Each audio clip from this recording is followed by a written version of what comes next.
एक और डोमेन ऐसा है जिसका भी हम फ़ायदा नहीं उठा सके हैं उसकी मुकम्मल इस्तात के हवाले से। पाकिस्तान में जो हम देखते हैं कि साहिली पट्टी है हमारी, वो बहुत बड़ी है और उस साहिली पट्टी का हमने फ़ायदा नहीं उठाया। दुनिया ब्लू इकॉनमी की तरफ जा रही है। पानी से जुड़ी मईशत, जिसे ब्लू इकॉनमी कहते हैं, उसने अक़वाम के मयार ज़िंदगी को बुलंद करने में अहम किरदार अदा किया है और यही वजह है कि अक़वाम मुत्तहिदा की जो रिपोर्ट है उसके मुताबिक दुनिया की आबादी का 40% हिस्सा साहिलों के साथ जुड़े 100 किलोमीटर तक के इलाकों में आबाद है।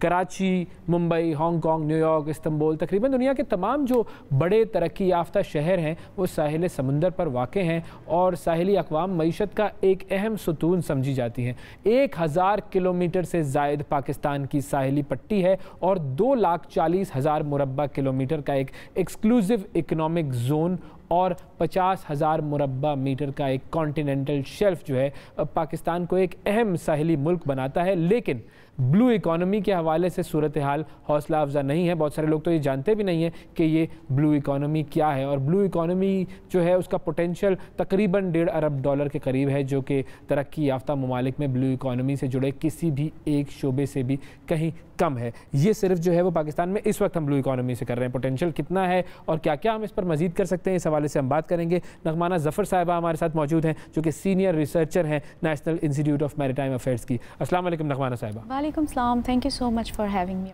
बहुत शुक्रिया, वक्त दिया आपने हमारे प्रोग्राम के लिए। सबसे पहले तो ये जो ब्लू इकॉनमी का कॉन्सेप्ट है ये ज़रा हमारे नाज़रीन के लिए समझा दीजिए प्लीज़। ब्लू इकॉनमी का कॉन्सेप्ट बहुत ही सिंपल सा है।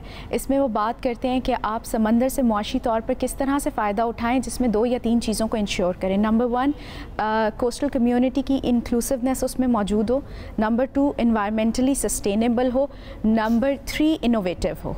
यानी समंदर में जो भी नबातियात या वसाइल मौजूद हैं उनसे इस तरह से फ़ायदा उठाया जाए कि उसको नुकसान भी ना पहुँचे, कोस्टल कम्युनिटी उससे बेनिफिट भी करे, इकनॉमिक ग्रोथ भी बेहतर हो और ये ट्रेडिशनल तरीके से ना हो, इसमें साइंस, टेक्नोलॉजी या इनोवेटिव जो भी टेक्निक्स हैं उसको अप्लाई किया जाए।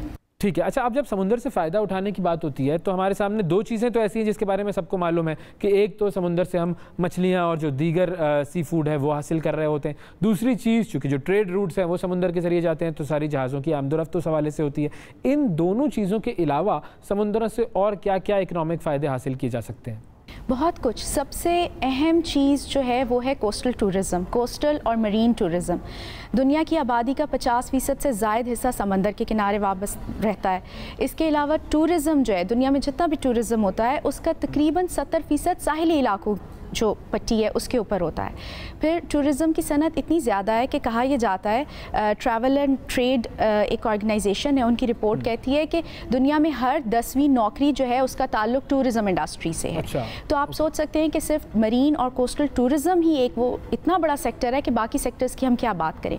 इसके अलावा समंदर से जितने भी मरीन एक्सप्लोरेशन होती है उसमें नबातियात हैं, मरीन वेजिटेशंस हैं, ख़ासतौर पर सीवीड वगैरह जो कि मेडिसिन्स में भी यूज़ होती है, बहुत से ब्यूटी प्रोडक्ट्स में भी यूज़ होती है। इस तरह की एक्सप्लॉयटेशन करके आप ये चीज़ें एक्सपोर्ट कर सकते हैं बाहर भी और मुल्क के अंदर भी प्रोवाइड कर सकते हैं। Apart from that apart from seafood बहुत से मरीन एनिमल्स ऐसे हैं जो हम लोग नहीं खाते, हम कंज्यूम नहीं करते, हलाल या हराम के कॉन्सेप्ट की वजह से उनकी बाहर बहुत डिमांड है, उनको एक्सपोर्ट किया जा सकता है।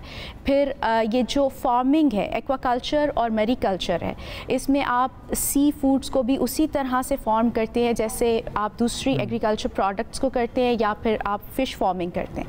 आप समंदर पर डिपेंडेंट नहीं हैं, आप इस तरह से सी फूड को फॉर्म करें और बाहर एक्सपोर्ट करें और अपनी लोकल ज़रूरियात को भी पूरा करें। पर्ल्स की इंडस्ट्री बहुत ज़्यादा है जापान में, बांग्लादेश में, हर जगह। तो ये सारी चीज़ें, ये सारी अपॉर्चुनिटीज़ अवेलेबल हैं। सही सही। अच्छा, अब अगर हम इसको यूँ देखें कि पाकिस्तान ने अपने ब्लू वाटर्स को अब तक कितना एक्सप्लॉइट किया है उस पोटेंशियल को? कुछ थोड़ा सा अनफॉर्चुनेट ये है कि ब्लू वाटर्स को एक्सप्लॉइट करने के लिए आपको साइंटिफिकली एडवांस और टेक्नोलॉजी पे डिपेंड करना पड़ता है। हमारे पास उतनी कैपेसिटी नहीं है। लेकिन अगर हम जॉइंट वेंचर्स करें, फॉरेन इन्वेस्टर्स के साथ मिलके काम करें या लोकल भी जो प्राइवेट पब्लिक पार्टनरशिप्स हैं उसके ऊपर डिपेंडेंट हों या उसको एक्सप्लॉइट करें उस ऑप्शन को, तो हम इससे बहुत फ़ायदा उठा सकते हैं।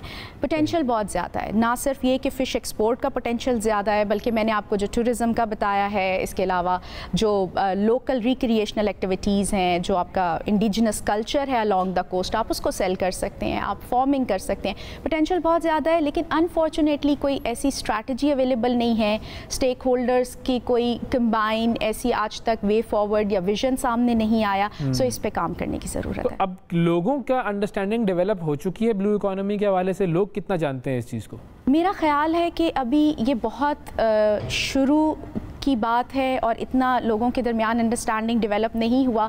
फॉर एग्जांपल बैंकिंग सेक्टर्स जो हैं या जो दूसरे फाइनेंशियल हमारे इंस्टीट्यूशन हैं, वो इसके ऊपर ना अपने प्रोग्राम्स दे रहे हैं, ना लोन्स दे रहे हैं, ना ही इनकरेज कर रहे हैं कोस्टल कम्युनिटी को कि इस सेक्टर को भी एक्सप्लोर करें, एक्सप्लॉइट करें। आप बैंक में जाते हैं, आप किसी भी और सनत लगाने के लिए वो आपको पूरा प्लान भी दे देते हैं, साथ लोन का भी तरीकाकार बता देते हैं। आप मैरीटाइम की चीज़ों के लिए जाएँ, आपको hardly you will find any project coming from financial institution के जिस पे आप कहें कि अच्छा मैं ये बिज़नेस करना चाहता हूँ, मुझे बताएं। हमारे जो बिज़नेस स्कूल्स हैं पूरे पाकिस्तान के, वहाँ पे मैरीटाइम का सब्जेक्ट पढ़ाया ही नहीं जाता। ओशन एंटरप्रेन्योरशिप के ऊपर अगर बच्चों को इनकरेज किया जाए तो समंदरों में बेतहाशा ज़खायर हैं जिनसे फ़ायदा उठाया जा सकता है। सही। तो अगर हम किसी और मुल्क की मिसाल लेना चाहें, कोई एग्जांपल आप दे सकती हैं कि ये मुल्क है जिसने अपनी ब्लू इकोनॉमी की वजह से इतनी तरक्की की और उन्होंने क्या किया, कुछ ऐसा बता सकती हैं एग्जांपल के तौर पर? एक की बात करना थोड़ा मुश्किल होगा। मेरा ख्याल है कि अगर आप सिर्फ अपने रीजन में ही देखें तो आप देखें मालदीव्स ने कोई रिसोर्सेज नहीं है, लेकिन कोस्टल टूरिज़्म पे कैपिटलाइज करके अपनी पूरी इकॉनमी खड़ी कर दी। इसी तरह अगर आप थोड़ा सा इसी रीजन में और एक्सप्लोर करें तो नेबरिंग कंट्रीज़ में भी कोस्टल टूरिज़्म को ही बहुत अच्छे मॉडल्स अवेलेबल हैं जिनको यहाँ अप्लाई किया जा सकता है। फ़िश फार्मिंग के ऊपर बांग्लादेश ने पिछले 3 या 4 साल में बहुत ज़्यादा फ़िश प्रोडक्शन जो है वहाँ से हुई है और एक्सपोर्ट हुई है। इसी तरह नेबरिंग कंट्रीज़ में, इंडिया में, केरला में जो समंदर से नमक निकाल के जो सिर्फ एक्सपोर्ट हो रहा है उसका रेशो रोज़ ब रोज़ बढ़ता जा रहा है। तो आपको सिर्फ रीजन से बहुत अच्छे रोल मॉडल्स मिल सकते हैं जिन पे आप काम कर सकते हैं। अच्छा, अब अगर हम इन चीज़ों के ऊपर काम करना शुरू कर दें तो इकोनॉमिकली हमें कितना बेनिफिट होगा? कुछ फिगर्स अगर हमारे सामने आ सकें कि हम इतनी इकोनॉमी को अपने इम्प्रूव कर सकेंगे तो वो क्या होंगे? अच्छा, हमारा इंस्टीट्यूट जो है, मैं एक इंस्टीट्यूट से मेरा ताल्लुक है, national institute of maritime affairs. हम डिफरेंट सेक्टर्स के इकोनॉमिक पोटेंशियल पे काम कर रहे हैं। हमारे पास ये फिगर्स टुकड़ों या उसके अंदर डिफरेंट हिस्सों में मौजूद हैं। ये भी थोड़ी सी एक अनफॉर्चुनेट बात है कि मैरीटाइम सेक्टर का जो फाइनेंशियल एक फ़िगर या फाइनेंशियल एक कैलकुलेशन है वो गवर्नमेंट ऑफ पाकिस्तान भी नहीं कर पाती है। हमारे पास सिर्फ पोर्ट्स एंड शिपिंग का फ़िगर आता है, उसमें फ़िशरीज़ किसी और जगह पे है, लोकल जो कम्युनिटीज़ का प्रोडक्शन का या जो भी एक कैपिटल इन्वेस्टमेंट है वो फिगर आपको नहीं मिलता है।